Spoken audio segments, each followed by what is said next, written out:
আসসালামু আলাইকুম রহমতুল্লাহি ওয়া সুপ্রিয় দর্শক, আধুনিক চাষির পক্ষ থেকে আপনাদের সকলকে শুভেচ্ছা জানাচ্ছি। আশা করি সবাই আল্লাহর অশেষ রহমতে ভালো আছেন। দর্শক ভাইরা, আলহামদুলিল্লাহ আল্লাহর অশেষ রহমতে আমিও খুব ভালো আছি। দর্শক ভাইরা, আজ ডিসেম্বর মাস 2025 সাল এর 20 তারিখ।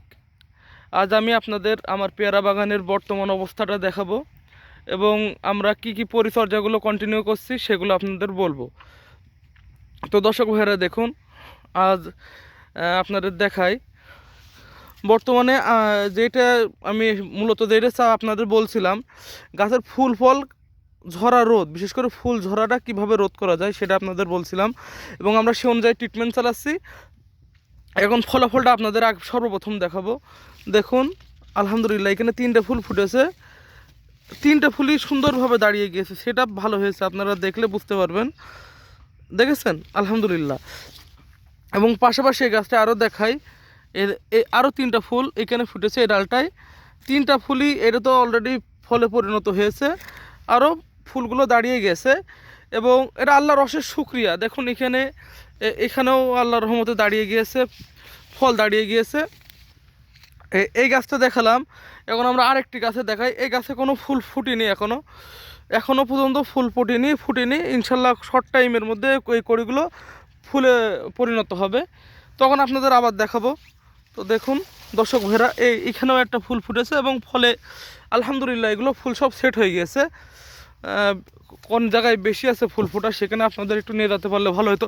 এই গাছটা দেখুন, এখানেও যেগুলো ফুল ফুটেছে আলহামদুলিল্লাহ এই ফুলগুলো সব ফলে পরিণত হয়ে গিয়েছে। আপনার যদি পরিণত না হতো, দেখুন আমি টান দিলে এই ফুলগুলো চলে আসছে না। এ থেকে বোঝা যায়। আপনাদের আরও 2 দিন পরে হলে ভালোভাবে বোঝাতে পারবো আমি। তাহলেও আপনাদের আরেক জায়গায় একটু নিয়ে যাই। এই জায়গাটা আমি দেখে আসছি যে ফলের সংখ্যা একটু বেশি, মানে দাঁড়িয়ে গিয়েছে। ওইটা আর কি 3-4 দিন আগে আর কি ফুল ফোটা না, এগুলো আপনার 5-6 দিন আগে ফুল ফোটা, সেগুলো আপনার ফলে পরিণত হয়ে গেছে। দেখুন বেশ আলহামদুলিল্লাহ, আল্লাহর অশেষ শুকরিয়া।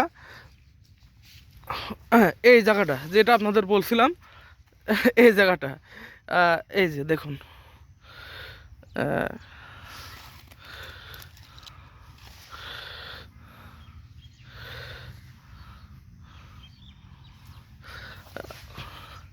মানে অধিকাংশ ফুল যেগুলোই ফুটছে আল্লাহর রহমতে ফলে পরিণত হয়ে যাচ্ছে। 4-5 দিন পরে আপনাদের ওইগুলোও দেখাতে পারবো, এরা এভাবে ফলে পরিণত হয়ে যাবে। তারপরে তো আল্লাহর রহমতে আমাদের এই ফুলগুলো আছেই, সেগুলো সেট হলে তো সেগুলো আপনাদের বলবো। মানে ফুল ধরার রোধটা আল্লাহর রহমতে আমরা অনেকটা মানে নিয়ন্ত্রণে আনতে পেরেছি। এটা আল্লাহর অশেষ শুকরিয়া যে আমাদেরও আগে প্রচুর ফুল ধরতো, আপনারা বলতেন, আমরাও বিভিন্নভাবে চেষ্টা করেছি, কিন্তু এর আগে এতটা সফল হয়নি। আল্লাহ এবার যেভাবে আমাদের সফলতা দান করেছেন দেখুন। আর ফুল আলহামদুলিল্লাহ ভালোই আছে আমাদের কাছে। ফুল ঝরা খুবই কম দেখা যাচ্ছে, ঝরে নেই এমন না, ফুল তো ঝরবে, কিছু না কিছু ঝরবেই, কিন্তু সে পরিমাণটা কম হতে হবে, অনেক কম হতে হবে। দেখুন এই জায়গায় একটা ফুল ধরেছে, আমার চোখে এটি পড়লো। এই পাশেও এই ডালটায় মনে আরেকটি ফুল ছিল, সেটা ধরেছে, কিন্তু একটা দাঁড়াই গেছে। এরকম দাঁড়াই গেলেই হবে আলহামদুলিল্লাহ। এই ডালটায় আবার দেখুন 2টি ফুলই ধরে গিয়েছে, মানে কিন্তু ঝরার সংখ্যাটা খুব কম হতে হবে, খুব কম হতে হবে। আর এরকম মানে ফল সেট হয়ে থাকলে মনে একটা আলাদা শান্তি লাগে। আর দেখুন কালকে আমরা একটা স্প্রে করেছি, আমাদের গাছের অধিকাংশ আগাডোগায় দেখুন ফ্রেশ আছে, বেশিরভাগ মানে আগাডোগা ফ্রেশ আছে আলহামদুলিল্লাহ। মানে তো দর্শক ভাইরা বলি, গত 1 সপ্তাহ আগে আপনাদের একটা ভিডিও করছিলাম, সেই ভিডিও দেখাইছিলাম আমাদের গাছে আমরা শুধু ভিটামিনগুলো স্প্রে করছিলাম। ভিটামিন, সিলেটেড জিঙ্ক, মানে যেগুলো অনুখাদ্য ছিল শুধু সেগুলো দিছিলাম। এরপরে 1 সপ্তাহ আমরা গাছে কোনো স্প্রে করিনি। এটা আমাদের একটা মানে সময়ের কারণে করে উঠতে পারিনি, যেটা সত্যি কথা, কিন্তু করা উচিত ছিল। যদি করতাম তাহলে আমাদের রেজাল্ট আরও ভালো হতো। আহ, যেহেতু গত মানে এক সপ্তাহ আগে আমরা শুধু আপনার ভিটামিন করছিলাম, তার এক সপ্তাহ আগে আপনার হচ্ছে কীটনাশক এবং ছত্রাকনাশক করছিলাম। এখন এই যে যেহেতু শীতকাল, এখন আপনাদের মানে বিশেষ করে এই যে আপনার কালো জাব, সাদা জাব, মিলিবাগ যাই বলেন, এগুলো মাকড় প্রচুর আকারে আপনার হচ্ছে আক্রমণ করে। এই সময় পেয়ারার 5 দিন অন্তর অন্তর স্প্রে করা সব থেকে ভালো। 5 দিন, এর বেশি গেলেই দেখুন আমাদের যেহেতু বেশি চলে গিয়েছে, এগুলো কালো কালো হয়ে গিয়েছে। যাক, তাও আল্লাহর রহমত, এগুলো ঝরে যায়নি বা নষ্ট হয়নি, দেখলে বুঝতে পারবেন। যেহেতু আমাদের ভুল হয়ে গিয়েছে সেটাই মানে স্বীকার করছি। আমাদের 5 দিন অন্তর অন্তর স্প্রে করা ভালো ছিল। তারপরেও দেখুন কালকে যেহেতু স্প্রে করেছি, আজকে আল্লাহর রহমতে অনেকটা ফ্রেশ দেখা যাচ্ছে। এখন আপনাদের বলি আমরা গতকাল কী কী স্প্রে করেছি। গতকাল আমরা স্প্রে করেছি দর্শক ভাইরা বেনাপুর। সবচেয়ে ভালো হতো যদি আমি আপনার ওই ওষুধের কোটাগুলো দেখাতে পারতাম, কিন্তু কালকে আমি ছিলামও না। আমার যে স্প্রে করেছে আবুল চাচা কনে যে কোটাগুলো রেখেছে সেটা আমি পাচ্ছি না, মানে খুঁজেছে পাইনি। তো আপনাদের বলি কীটনাশক হিসেবে 2টা ব্যবহার করেছি বেনাপোর।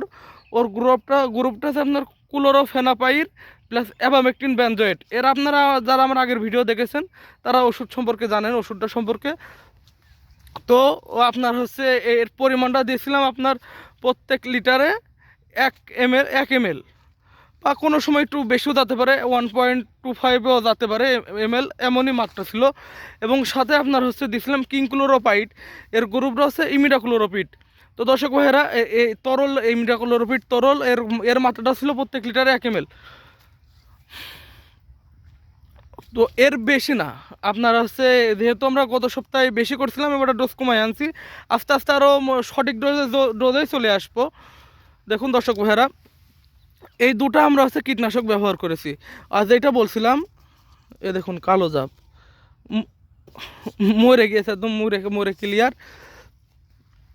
দর্শক ভাইরা যেটা বলছিলাম, ইমিডাক্লোরোপিড এই সময় আপনার শীতকালে লাগবে নিয়মিত। আপনার স্প্রের সাথে ইমিডাক্লোরোপিড গ্রুপটা বেশি বেশি অ্যাড করার চেষ্টা করবেন।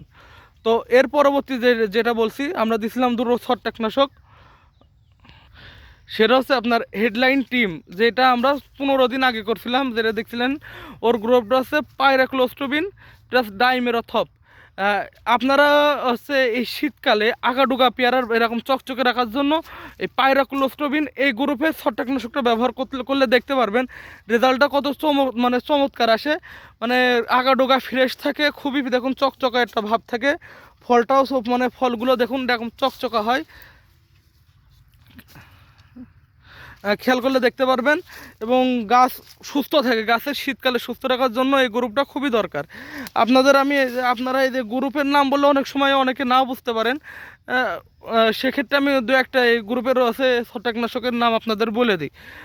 এর আপনার হচ্ছে ক্যাব্রিও টপ আছে, যেটা অটো করে মার্কেট করে, এগুলো সব বিএসএফের। আপনার হেডলাইন টিম বলেন, এর মাদার কোম্পানি সব বিএসএফ। আপনার ক্যাব্রিও টপেরও মাদার কোম্পানি বিএসএফ, আর আপনার সেলটিমারও মাদার কোম্পানি বিএসএফ। সেলটিমা হচ্ছে আর আছে মার্কেট করে আপনার সেমকো। এই গ্রুপগুলো, এই গ্রুপটা পেয়ারা গাছে স্প্রে করলে এই সময় খুব মানে দুর্দান্ত রেজাল্ট পাওয়া যায়। দেখুন আগাডুগা ফ্রেশ থাকে। তো দর্শক ভাইরা আর সাথে দিয়েছিলাম এর মাত্রাটা ছিল আপনার প্রত্যেক লিটারে 2 গ্রাম। আর তার সাথে ছিল আপনার হচ্ছে সামার, এর গ্রুপটা হচ্ছে ট্রাইসাইক্লোজল। এটা আমরা দিয়েছিলাম প্রত্যেক লিটারে 1 ml করে।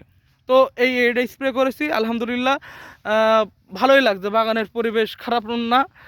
কিন্তু আপনার হচ্ছে 2-3 দিন আগেও বাগানে কালো জাবের প্রচুর আক্রমণ ছিল। কারণ আমাদের আমরা এই জাবের স্প্রে করছিলাম 15 দিন আগে, অর্থাৎ আমাদের এটা করা মোটেই উচিত হয়নি। ইনশাল্লাহ গতকাল করেছি 19 তারিখ, আমরা 24 তারিখে আবার একটা স্প্রে করব। এবারটা আর ভুল করব না। আপনারা জানেন আমাদের ড্রাগন বাগানও আছে, অন্য অন্য বাগান আছে। ওইসব বাগানের সময় দিতে যে আমরা পেয়ারার দেখি বিশেষ মানে ব্যাপক অবহেলা করেছি এর আগেও। ইনশাল্লাহ আর করব না। তো সবাই ভালো থাকবেন, সুস্থ থাকবেন এই কামনাই করছি। আর আমাদের বাগানের বর্তমান কন্ডিশন আপনাদের কেমন লাগছে সেই বিষয়ে আমাদের একটু জানাবেন। আরেকটি বলি, শুধু বাগানের পরিচর্যা বলতে আপনার স্প্রে না, এর সাথে সেচও অনেক সময় জড়িত, মানে অনেক সময় না, এর সাথে সেচ জড়িত, সার ম্যানেজমেন্টটা জড়িত, বাগান পরিষ্কার পরিচ্ছন্ন রাখাটাও একটা ব্যাপার। যদিও আমাদের বাগানটা এখন অনেকটা ঘাসে এঁটে যাচ্ছে, আমরা খুব শীঘ্রই আমাদের বাগান পরিষ্কার করে ফেলাবো। তাহলে আপনারা এই জিনিসটা মাথায় রাখেন, পেয়ারা গাছের ফুল ফল ঠিক রাখার জন্য বাগানের আপনার প্রথম স্প্রে তো লাগবেই, দ্বিতীয়ত শেষ সার কোন সময় কোনটা দেওয়া লাগবে এটাও বোঝা লাগবে, পরিমাণটা বুঝতে হবে। বাগান পরিষ্কার পরিচ্ছন্নটাও রাখতে হবে, কখন ডোকা কাটতে হবে কখন ডোকা কাটা যাবে না এটাও জানতে হবে। এই আর কি, সব কিছুর পরে নির্ভর করবে আপনার বাগানের সফলতা। তো আজকের ভিডিওটি এ পর্যন্ত। সবাই ভালো থাকবেন, সুস্থ থাকবেন এই কামনা করে শেষ করছি। আসসালামু আলাইকুম ওয়া রাহমাতুল্লাহ।